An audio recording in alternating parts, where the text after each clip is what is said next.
ईमानदार लकड़हारा और नदी की आत्मा एक छोटे से गांव में, जो एक गहरे और सरसराते जंगल के किनारे बसा था, गोपाल नाम का एक लकड़हारा रहता था। गोपाल न केवल अपनी मजबूत भुजाओं और तेज कुल्हाड़ी के लिए जाना जाता था, बल्कि उसकी सच्चाई और ईमानदारी के लिए भी प्रसिद्ध था। वह जंगल से उतना ही लेता था जितनी उसे जरूरत होती थी और हमेशा नए पेड़ों को बढ़ने देता था। एक ठंडी सुबह गोपाल तेज बहती पद्मा नदी के किनारे काम कर रहा था। उसने एक गिरे हुए एक सूखे पेड़ की डाल पर आखिरी बार अपनी प्रिय पुरानी कुल्हाड़ी से वार किया।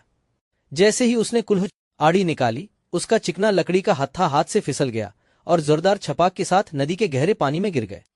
गोपाल हक्का बक्का रह गया। वह कुल्हाड़ी उसकी रोजी रोटी थी और उसके पिता की दी हुई थी।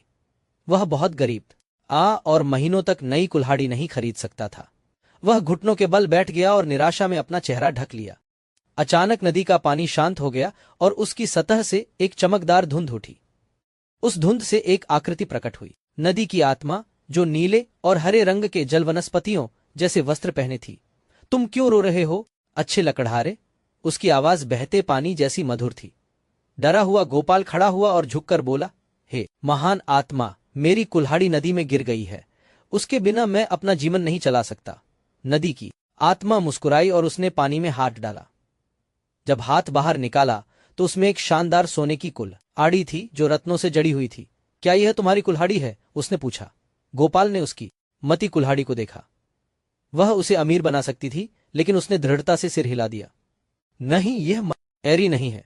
मेरी कुल्हाड़ी साधारण लोहे और लकड़ी की थी। मैं जो मेरा नहीं है उसे आत्मा नहीं ले फिर सकता। मुस्कुराई और इस बार उसने चांदी की कुल्हाड़ी निकाली। क्या यह तुम्हारी है? गोपाल ने फिर सच कहा। नहीं, मेरी कुल्हाड़ी साधारण लोहे की थी। तीसरी बार आत्मा ने नदी में हाथ डाला और इस बार एक पुरानी घिसी हुई लोहे की कुल्हाड़ी निकाली। गोपाल की आंखों में खुशी के आंसू आ गए। हाँ, यही मेरी कुल्हाड़ी है। नदी की आत्मा बोली। गोपाल, तुमने गरीबी में भी सोने और चांदी को ठुकरा दिया। तुमने साबित कर दिया कि ईमानदारी सबसे बड़ा धन है। उसने गोपाल को उसकी लोहे की कुल्हाड़ी दी और साथ ही सोने व चांदी की कुल्हाड़ियां भी भेंट कर दी। गोपाल गांव लौटा न सिर्फ धनवान होकर, बल्कि सम्मान और आदर के साथ।